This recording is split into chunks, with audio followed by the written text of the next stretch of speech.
Acting Police Minister Professor Firoz Cachalia and the Premier of the province in Lazarus Mokgosi are expected to visit the Bapo Mogale Traditional Authority following a surge in illegal mining activity in Bapong, that's a village near Brits. In fact, they're expected to meet with Kgosi Andrew Nkoana Mogale and the Traditional Council as part of efforts to stop illegal mining. Police have so far arrested 21 suspected zamazamas and seized heavy machinery. Watching the story for us is SABC News reporter Mbalenhle Mthethwa, who's live to us now from Bapong. And Mbalenhle, we saw those efforts from police continue even during the weekend, where we are told that those machinery were confiscated. What do we know about what the strategy at this stage looks like? Well, at the moment, we don't know much about the strategy and the solutions that they will then come to. We do understand that the meeting has indeed started. It started just 15 minutes ago when the media was asked to leave the room for the beginning or the start of that closed session.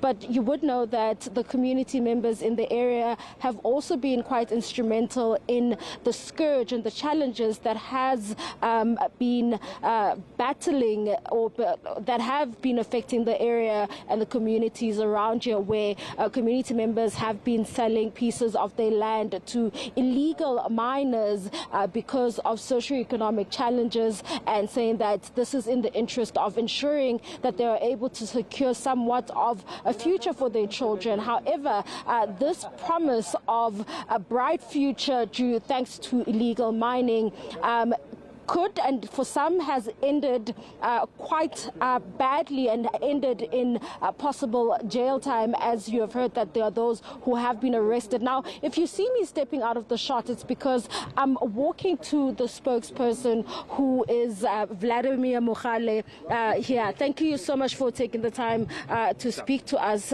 We are live with the SABC News, and we know we have agreed that we're all going to do this live together, this briefing together, but however, we have gone live first. But are you able to just give us a picture of the extent of the challenge and how it affects the royal household and the residents all around here?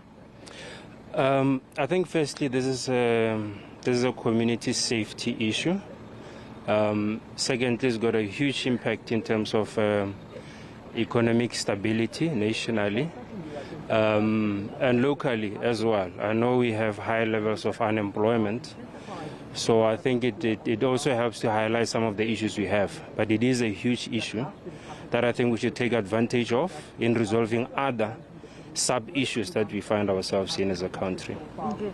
Now, when it comes to socioeconomic challenges and unemployment, surely that cannot be an excuse or the only excuse for people to engage in such criminal activities and endangering the community members, including the infrastructure of the entire community, in the name of socioeconomic challenges. What are your thoughts on this?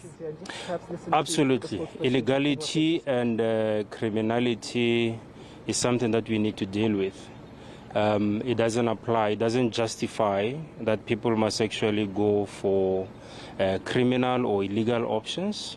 Issues must be dealt with in accordance with the laws, because we are a constitutional democracy, and therefore laws must apply irregardless. So therefore it's not justified. Although people are saying we are unemployed, we are poor, that is why we are doing what we are doing. But we are saying that is not the correct way to do it. Okay. Now, when it comes to illegal mining, right, there are instances where we have seen in parts of South Africa where people have been human trafficked in order to work in these, forcibly work in these illegal mining operations for next to nothing. Do the community members understand the seriousness of the fact that in the future their children could be forced, perhaps forced, to work in these mines for next to nothing and possibly even die because they don't even have the protective equipment to work underground? Your thoughts on this? Have you educated the community members regarding these consequences instead of the quick buck that has been promised at the moment? Absolutely. A typical example would be the fact that once you rehabilitate that land, you still need 20 years to actually reuse the land. Therefore, the community must be aware that this is not only a loss, a current loss, it's a future loss as well. So you can't do agriculture on that land, you can't build on that land for the next 20 years until it's fully rehabilitated. So those are the lessons we are bringing into the community to say, be aware of all of this. And once there is a room where there is criminality, then safety is compromised. And it's their safety because they are residents here. Therefore, they are compromising themselves for short-term gainings, which is something we need to continuously educate our people on. Just looking, Vladimir, at the extent of those excavations there, this clearly shows that this has been going on for long. When did you, as a tribal council, become aware of this? And what was your immediate action? Why is it taking so long for you, for any action, in fact, to be taken or to take place, right? We were aware of the issue around June, July, and that's when we started reporting the issue. It wasn't this extensive. But after the inauguration of Kgosi highlighted this issue. And obviously when you highlight it, the pace increases. The equipment starts dropping on the floor. So this is organized and well-funded. Therefore, you'll see some of the most expensive equipments coming in and actually digging these holes. So it's not really an issue that started long ago. It only started now, but it was exaggerated by the fact that we are starting to report it, starting to highlight it, and therefore they move faster. These are criminals that we are dealing with, so they move faster and they dig faster, and they bring the best equipments to do this type of work. What would you like to see happening now? What are you hoping will be the solution that will come out of here? Do you think that there will be lasting solutions to this particular problem that will come out from this meeting that is taking place? Yeah, the issue is not just here. It's also broadly in the northwest area, in areas like Vetranki. We have seen it. It has come down. It has come down to this level. So therefore, we are hoping that there is, from the government's point of view, there is funding allocated to this type of resolve. For example, rehabilitation is an expensive thing to do. So we hope that there is budget at that level to procure and make sure that there is a way in which we can immediately close these holes so that the issue doesn't continue to go forward. Because once we leave them open, then everyone can continue to mine. Do you perhaps think that this is the time to be talking about rehabilitation when there's in fact legal mining activity happening right now? What do we then do to ensure that this scourge is stopped immediately? The police say they've made significant arrests, and equally there's ongoing investigations to trace the value chain, because it's a value chain that they need to investigate and trace. So that is the process that is currently happening, and we need to allow them to investigate the value chain and to do immediate responsive or tactical response units that can go into the communities and deal with the issue in the immediate. But for long term, they need to understand what is the value chain like, who is actually behind this, and make those significant arrests. Yeah. No. Vladimir, Skaramafukwa, Newsroom Africa, you're live on Newsroom Africa. I just wanted to find out, is the meeting a plea from the Bapo, Mogale Tribal Council, a plea to government intervention because the Kgosi was overwhelmed with this current problem? Yes, it's an intervention from government. Legal is the only institution that could actually assist us. We can't take matters into our hands.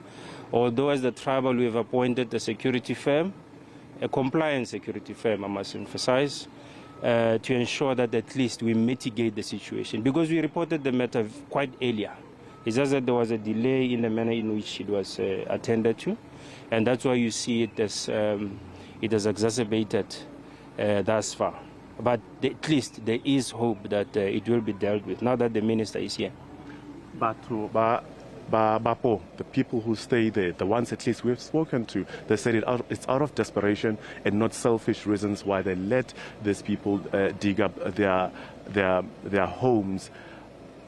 Are their calls genuine, as you sit here as a spokesperson for Kgosi? Yeah, the calls are genuine. We need to understand that some of the community members might be involved in this whole thing. mainly because of high levels of unemployment, like I indicated, which is unjustified. But we are trying to educate them to say the impact is also coming back to you. But it is a legitimate cry to say we need to be helped. And surely it has economic impacts for you also as a tribal council, given that this is your land Yes. that you run. I mean, what are the implications of this for the council, and how do you remedy this? For example, these are future opportunities, right? It's what we say is the remaining resource, which we can legally mine on behalf of the community, create jobs, sustainable jobs. Yeah, so there's no need for it to be mined illegally. So we're hoping that we preserve this for future economic beneficiation for the community, strategically as the leadership. So once it's mined illegally, therefore, it impacts our vision going forward.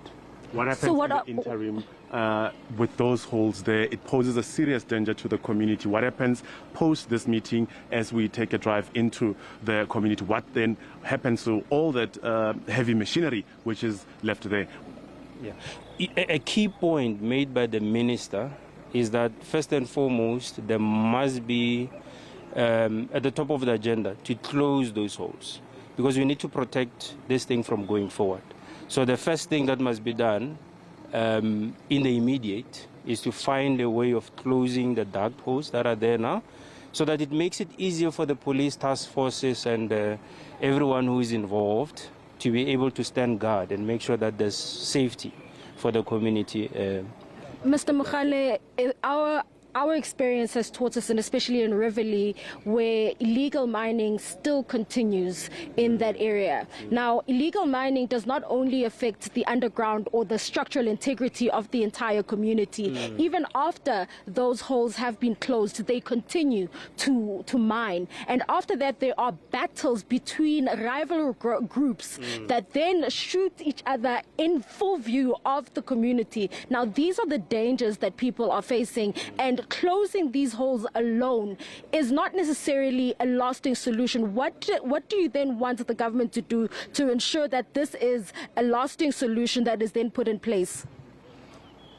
Obviously, there are a couple of legs that needs to look into this thing. The SIU, the Hawks, the police, the DMRE, and other legislative bodies that must address this. So I think there will be a meeting with the minister being here, where they will try to diagnose the problem correctly and find a strategic solution that will not speak to Bapo, but also go into other areas where illegal mining is happening. So I'm sure there should be a solution that the government will present, that will be strategically long-term, if not entirely a strategic plan that completely stops this issue.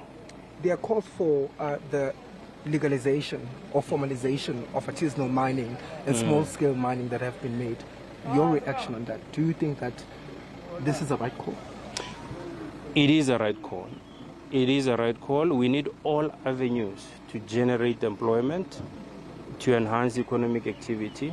So I think it is a right call. So it will also mitigate illegal mining, because these are opportunities that are just sitting and people are interpreting them as opportunities that they can do illegally.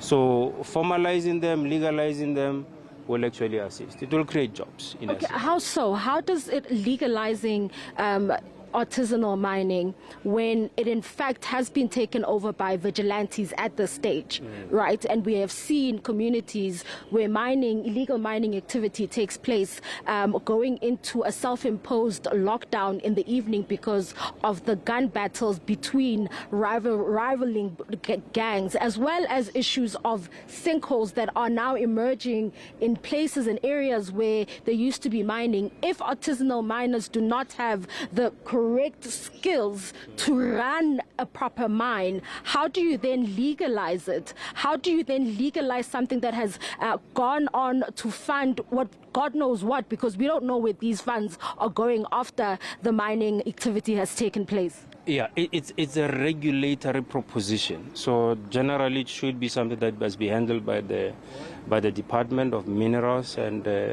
Resource and Energy. So it's proposed. I don't think it's something that is already happening. And we believe that it would help As long as it's legal, it creates jobs, it supports the economy. And we understand the illegality of it and the criminality of it. And this is where the police come in. This is where other state institutions must come in that are legally obliged to deal with these issues. There you have it. That is Vladimir Mogale speaking to us and just responding to some of the questions and the dangers and the dangerous implications to the communities. Now, we have been to various mining communities. You will know that Krugersdorp is one of those where there were incidents of issues of violence and community members complaining about the gun battles between rival groups, as well as in Riverlea, where dead bodies are seen lying on the side of the road for police to come and collect. And this could be the beginning of an illegal mining operation that could end up leading to battles between rivaling groups. But we will wait to hear the kind of solutions that are then brought forward by the administration that is inside, the police minister inside, meeting with the leadership of the royal household here, as well as the leadership of some of the leaders of the Northwest Province, including the Premier of the Northwest Province. For now, it is back to you in studio. All right, Mbalenhle Mthethwa is live to us there from Bapong Village in the Northwest. For now, thanks very much indeed.